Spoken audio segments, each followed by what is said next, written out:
Kim Pao fans naglabas ng sama ng loob sa umalingas-ngas na time slot change ng The Alibay dahil sa sigabo ni Coco Martin.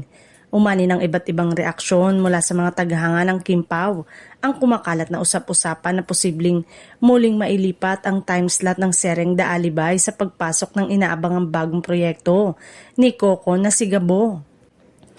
Bagamat wala pang opisyal na kumpirmasyon mula sa network, agad itong naging mainit na paksa sa social media.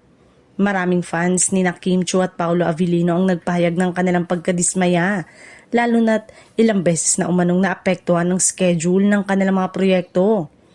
Ayon sa ilan, nakabuo na ng sariling audience ang The Alibay sa kasalukuyan nitong oras kaya nakapaghihinayang naman kung mababago na naman ito. May mga netizen namang naniniwalang normal lamang ang ganitong pagbabago sa telebisyon, lalo na kapag may malaking programang ilulunsad. Gayunpaman, iginiit ng ilang tagahanga na sana ay mabigyan pa rin ng magandang exposure at sapat na oras ang serye na Kim Pao upang hindi maapektuhan ang ratings at viewership nito. Samantala, may ilang din fans na nananatiling positibo at naniniwalang anumang oras na ilagay ang The Alibay ay susubaybayan pa rin ito ng kanilang fandom. Anila, mas mahalaga ang kalidad ng kwento at pagganap ng mga artista kaysa sa mismong time slot.